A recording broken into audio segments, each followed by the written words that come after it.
नमस्कार दोस्तों। आज की इस वीडियो में हम बात करने वाले हैं पुरातात्विक स्रोत जो हरियाणा के इतिहास से संबंधित रहेंगे, जिसके ऊपर हम आज वर्णन करने वाले हैं, चर्चा करने वाले हैं। क्योंकि हमने अपने पिछली वीडियो के अंदर देखा था कि जो हरियाणा का इतिहास है, हमने अपने अध्ययन को आसान बनाने के लिए उसको मुख्यतः 4 भागों में उसके ऐतिहासिक स्रोत को बांटा था। जिसमें जो पहला भाग था साहित्यिक स्रोत का था, दूसरा भाग था पुरातात्विक स्रोत, जिसके लिए हम आज की इस वीडियो को लेकर के आए हैं और जिसके बारे में हम यहाँ पर देखेंगे। जो पुरातात्विक स्रोत होते हैं, जो पुरातत्व से संबंधित जो स्रोत होते हैं, उनके बारे में हम आज पढ़ने वाले हैं। पुरातात्विक स्रोत, पुरातात्विक स्रोत क्या होते हैं? जो हमें किसके बारे में बताए? इतिहास के बारे में बताए, लेकिन कहां से बताए? जो चीजें इतिहास के अंदर हो चुकी है और वहां पर उसका कोई अवशेष बचा हुआ है, यानी कि कोई भी इस प्रकार की वस्तु जिसको हम छू सकते हैं, उसके बारे में हम जानकारी इकट्ठा कर सकते हैं। जैसे कि यदि हम बात करें, कोई भी अभिलेख हमें प्राप्त होता है भौतिक अवशेषों के अंदर, जो इतिहास से हमें पुरानी सभ्यताओं को समझने में हमारे लिए मददगार साबित होते हैं, उसी को हम क्या बोलते हैं? पुरातात्विक स्रोत बोलते हैं। अर्थात इतिहास के अंदर जो भी सामान बचा हुआ है, जिस प्रकार से यदि हम बात करें अभिलेख, अभिलेख जिससे हमें उस समय के बारे में जानकारी आज मिलती है। ये अभिलेख किसके ऊपर लिखे हुए हो सकते हैं? किसी प्रकार का ताम्र पत्थर है, कोई भी पुस्तिका है, या दीवार है, या चट्टान है, उसके ऊपर ये लिखे जा सकते हैं। उसके बाद कुछ ना कुछ मुद्राएं, हमें सिक्के प्राप्त होते हैं। सिक्के अलग अलग जो वंश रहे हैं, अलग अलग जो कालखंड रहे हैं, अलग अलग शासकों के द्वारा समय समय पर अलग अलग प्रकार के जो सिक्के हैं वो चलाए गए थे, जो भी हमें किसके बारे में बताते हैं? इतिहास के बारे में, इतिहास को समझने में हमारी सहायता करते हैं। उसके बाद भवन है, या कोई स्मारक है, या इत्यादि। जैसे कि हम मंदिरों के बारे में बात करें, कोई भी मंदिर है या कोई स्मारक है, जैसे कि हम बात करें ताजमहल के बारे में। ताजमहल है जो कि हमें इतिहास के बारे में अवगत करवाता है, या लाल किला है, या अन्य प्रकार के जो स्मारक है, भवन है, जो हमें इतिहास के बारे में, इतिहास को समझने में हमारी सहायता करते हैं। अब जीवाश्मों के बारे में बात करें, कुछ मान लीजिए जिनके, जैसे कि हड़प्पा सभ्यता है, उसका जो पतन हुआ था वो किस प्रकार से हुआ है? अलग अलग विद्वानों के अनुसार, जो अलग अलग इतिहासकार हुए हैं, उनके अनुसार इसका पतन के अलग अलग कारण बताए गए हैं। कुछ ने ये मानना है कि बाढ़ के कारण से या जलवायु परिवर्तन के कारण से इसका पतन हुआ होगा, लेकिन जो उस समय कुछ ना कुछ नीचे दब गया है, जिसके जो अवशेष है हमें आज प्राप्त होने लग रहे हैं। तो जिसको हम किसकी संज्ञा दे सकते हैं? जीवाश्म की संख्या, यानी कि जीवों का अवशेष की संख्या हम उसको दे सकते हैं। और अन्य सामग्री भी हमें वहां से प्राप्त होती है, जैसे कि हमें कोई भी जो बर्तन है वहां से उस समय से मिट्टी के अंदर दबे हुए प्राप्त होते हैं, या बच्चों का जो खेल का सामान है वो प्राप्त होता है। कि बहुत सारी चीजें हैं जो कि हम यहाँ पर अपने हरियाणा से संबंधित, जो हरियाणा के अंदर प्राप्त हुए हैं और जिसको हम पुरातात्विक स्रोतों के रूप में अपने अध्ययन को समझने में इनका उपयोग कर सकते हैं। तो चलिए शुरू करते हैं पुरातात्विक स्रोतों के बारे में जानकारी को इकट्ठा करने के लिए। सबसे पहले यदि हम बात करें राखी गढ़ी के बारे में, राखी गढ़ी जो कि कहां पर पड़ता है? ये पड़ता है हिसार के अंदर, हिसार जिले के अंदर। क्योंकि हम जो भी पढ़ने लग रहे हैं वो हरियाणा से संबंधित है, तो जो राखी गढ़ी हिसार के अंदर पड़ता है, इसके बारे में यदि हम जानकारियों में देखें, तो जो ये राखी गढ़ी हिसार के अंदर है, ये जो भारतीय उपमहाद्वीप है, भारतीय उपमहाद्वीप में स्थित सबसे बड़ा, सबसे बड़ा हड़प्पा कालीन स्थल है।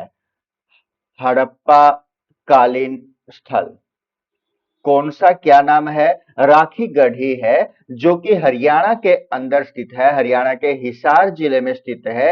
और भारतीय उपमहाद्वीप में जितने भी हड़प्पाकालीन स्थल है, जिसमें ये सबसे बड़ा है, यानी कि भारत के अंदर भारतीय उपमहाद्वीप में सबसे बड़ा हड़प्पा के समय का स्थल ये रहा है।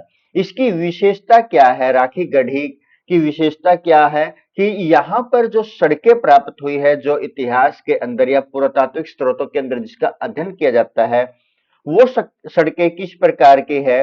पक्की सड़क यहाँ से प्राप्त हुई है। यानी कि ये एक जो है कि उस समय के दौरान क्या है कि जो ये सड़कें थी वो भी किस प्रकार की बनी हुई थी? पक्की सड़कें बनी हुई थी। उसके बाद यहाँ पर जो निकासी की प्रणाली है, किसके? जल निकासी की प्रणाली, जल का जो घरों से निकलने का जो संसाधन वहां पर सम्मान को प्रयोग किया गया था, नालियां तैयार की गई थी, वो उच्च कोटि की थी। यानी कि जल को निकालने के लिए वहां पर अच्छा प्रबंधन किया गया था।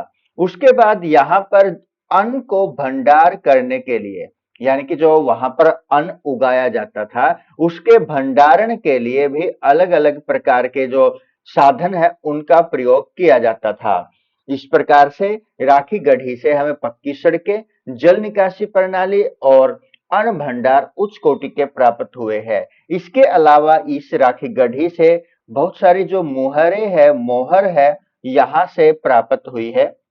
मानव के जो कंकाल है, कंकाल भी यहाँ से प्राप्त हुए हैं। इसके अलावा बहुत सारी चीजें हैं जिनका अध्ययन लगातार जारी है। उसके बाद नंबर 2 पर यदि हम बात करें, किसके बारे में बात करेंगे? हम बात करेंगे बनावली, बनावली के बारे में। अच्छा दोस्तों, यदि आप किसी भी एग्जाम की तैयारी करते हो तो आप ये बताइएगा कि बनावली हरियाणा के कौन से जिले में पड़ता है? इसके लिए आप कमेंट अवश्य कीजिएगा। तो यहाँ पर जो ये स्थल है, सरस्वती नदी के किनारे स्थित है और हड़प्पा काल से संबंधित स्थल ये रहा है। हड़प्पा कालीन स्थल रहा है। कौन सी नदी के किनारे पर स्थित है ये? सरस्वती नदी के किनारे, सरस्वती नदी के किनारे ये स्थल स्थित है, जिसका नाम क्या है? बनावली है। हरियाणा के अंदर पड़ता है, हड़प्पा कालीन स्थल है, सरस्वती नदी के किनारे पर है। यहां से जो हमें साक्ष्य प्राप्त हुए, जो अवशेष प्राप्त हुए हैं, एक तो मिला है हमें हल, जो किस चीज का बना हुआ है? मिट्टी का बना हुआ है। शायद बच्चे इसका प्रयोग खेलने के लिए करते होंगे। यानी कि मिट्टी का हल कहां से प्राप्त हुआ है? बनावली हरियाणा के अंदर से प्राप्त हुआ है। उसके बाद हमें यहां से प्राप्त हुआ है उत्तम किस्म के जौ के साक्ष्य प्राप्त हुए हैं। बहुत ही अच्छी किस्म के जो जौ है, यहां से प्राप्त हुए हैं, जिसको हम किसके नाम से जानते हैं? बारले के नाम से जिसको जानते हैं। जौ के साक्ष्य यहां से प्राप्त हुए हैं। कहां से? बनावली के अंदर से ये साक्ष्य प्राप्त हुए हैं। यहीं से अग्निवेदिका, अग्निवेदिका, अग्निवेदिया भी यहां से प्राप्त हुई है। कहां से? बनावली से। और यहां पर जो एक और बात हमें देखने को नजर आती है, जो यहाँ पर घर बने हुए थे, वो अपने आप में ये लगता था बहुत ही ज्यादा समृद्ध है। यानी कि समृद्ध घरों के साक्ष्य कहां से प्राप्त हुए हैं? बनावली हरियाणा के अंदर से प्राप्त हुए हैं। अब उसके बाद पुरातात्विक स्रोतों के बारे में यदि हम नंबर 3 पर बात करें, वो स्थान आता है जिसका नाम क्या है? मीताथल।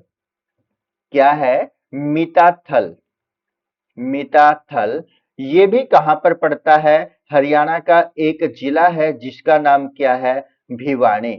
भिवानी के अंदर मीताथल पड़ता है। तो उसके बारे में हम यहाँ पर जानकारी इकट्ठा करेंगे। तो दोस्तों, यदि आपने यहाँ तक हमारी इस वीडियो को देखा है और वीडियो पसंद आई है तो लाइक आवश्यक करें। और यदि आपने अभी तक हमारे इस चैनल को सब्सक्राइब नहीं किया तो प्लीज चैनल को सब्सक्राइब भी कर ले।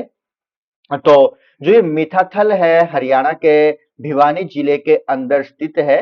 तो इसके बारे में यदि हम बात करें, हरियाणा सरकार द्वारा इसको यानी कि जो हरियाणा गवर्नमेंट है, गवर्नमेंट ऑफ हरियाणा है, हरियाणा सरकार के द्वारा इसको क्या किया गया है, संरक्षित किया गया है। संरक्षित स्मारक, संरक्षित स्मारक घोषित किया गया है इसको। क्या नाम है इसका, मिठाथल। भिवानी जो हड़प्पा कालीन स्थल रहा है, हरियाणा सरकार के द्वारा इसको संरक्षित स्मारक घोषित किया गया है। इसी मिठाथल से हमें तांबे के उपकरण प्राप्त हुए हैं। किसके, तांबे के कुप्पर के उपकरण। उपकरण कहां से प्राप्त हुए हैं, मिठाथल से प्राप्त हुए, जो भिवानी के अंदर स्थित है। जह की यदि हम बात करें, जो कुल्हाड़ी है, कुल्हाड़ी, हड़प्पा कालीन कुल्हाड़ी जो तांबे से बनी हुई है, वो उसके जो उपकरण है हमें कहां से प्राप्त हुए हैं, मिठाथल से प्राप्त हुए हैं।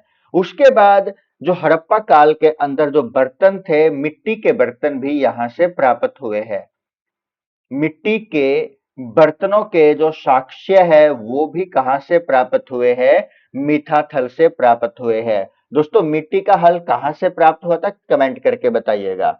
उसके बाद यहां पर समुद्रगुप्त, समुद्रगुप्त काल के सोने के सिक्के, सोने के सिक्के ये भी कहां से प्राप्त हुए हैं, मिठाथल से प्राप्त हुए हैं। अब दोस्तों जो समुद्रगुप्त है उसको किसकी संज्ञा दी गई है, इसका आप जो प्रश्न है ये मैंने पूछा है, इसका उत्तर आप कमेंट करके बताइएगा कि समुद्रगुप्त को किस शासक की संज्ञा दी जाती है। उसके बाद जो आपके लिए अगला प्रश्न है, ई जो गोल्ड है, सोना है, इसका जो फॉर्मूला है साइंटिफिक आधार पर, वो फॉर्मूला क्या है, और साथ में तांबे का फॉर्मूला क्या है, ये आप कमेंट करके बताइएगा। आगे बढ़ते हैं और जानते हैं यहां पर हम कुणाल के बारे में, यानी कि जो अगला स्थान है जो पुरातात्विक साक्ष्य के बारे में हमें जानकारी देगा, उसका नाम क्या है, कुणाल। जो कहां पर पड़ता है, फतेहाबाद के अंदर, फतेहाबाद के अंदर ये पड़ता है, हरियाणा के अंदर स्थित है कुणाल। यहां से हमें क्या प्राप्त हुआ है, इस अक्षेत्र से हमें चांदी के दो शाही मुकुट, दो शाही मुकुट प्राप्त हुए हैं। कुणाल फतेहाबाद से जो हमें पुरातात्विक स्रोतों के रूप में मिला है, वो क्या मिला है, चांदी के दो मुकुट मिले हैं, जो किस प्रकार के महसूस होते हैं, शाही मुकुट प्रतीत होते हैं। उसके बाद यदि हम आगे बात करें, अग्रोहा, अगला स्थान कौन सा है, हड़प्पा कालीन अग्रोहा। अग्रोहा कहां पर पड़ता है, हिसार डिस्ट्रिक्ट के अंदर पड़ता है ये। तो हिसार के अग्रोहा क्षेत्र से क्या महत्वपूर्ण प्राप्त हुआ है, ये किस प्रकार का स्थल रहा है, ये रहा है अगर गणराज्य का, अगर गणराज्य की राजधानी रहा है ये क्षेत्र, अगर गणराज्य की राजधानी रहा है अग्रोहा। और यहां से ईंट मिली है जो कि किस प्रकार की है, जिसके ऊपर सा रे गामा जो 7 स्वरों वाली ईंट है, वो कहां से प्राप्त है, जिसके ऊपर ये 7 स्वर क्या है, अंकित है, उसके ऊपर छपे हुए हैं। तो ये जो ईंट है ये कहां से प्राप्त हुई है, अग्रोहा हिसार से प्राप्त हुई है। उसके बाद जो अगला स्थल है जिसका नाम क्या है, टोपरा। टोपरा, टोपरा ये यमुनानगर के अंदर, यमुनानगर के अंदर ये स्थल पड़ता है, और कहीं ना कहीं पर ये हमें अंबाला भी इसका उत्तर देखने को मिलता है। तो ये जो टोपरा है, जहां ये हमें पुरातात्विक स्रोत प्राप्त हुए हैं, उनके बारे में यदि हम देखें तो यहां पर हमें क्या क्या प्राप्त होगा, अशोक का प्रसिद्ध स्तंभ कहां से, टोपरा नामक स्थान से प्राप्त होता है, क्या, अशोक, अशोक का प्रसिद्ध स्तंभ, प्रसिद्ध स्तंभ कहां से मिलता है, टोपरा से मिलता है। और जो ये अशोक का प्रसिद्ध स्तंभ था, किसने कौन इसको दिल्ली लेकर के जाता है? फिरोज शाह तुगलक। जो ये अशोक का प्रसिद्ध स्तंभ था, ये कौन लेकर के चला गया? फिरोज शाह तुगलक। इसको कहां पर लेकर के चला जाता है? दिल्ली लेकर के चला जाता है। दिल्ली लेकर के चला जाता है। अशोक का जो प्रसिद्ध स्तंभ है, कहां से प्राप्त हुआ है? टोपरा यमुनानगर से प्राप्त हुआ है। इसको दिल्ली लेकर के गया अशोक के स्तंभ को कौन? फिरोज शाह तुगलक। अब आगे बात करेंगे हम किसके बारे में, जो एक नया जिला हरियाणा का बना है, जिसका ये नाम है हांसी। हांसी।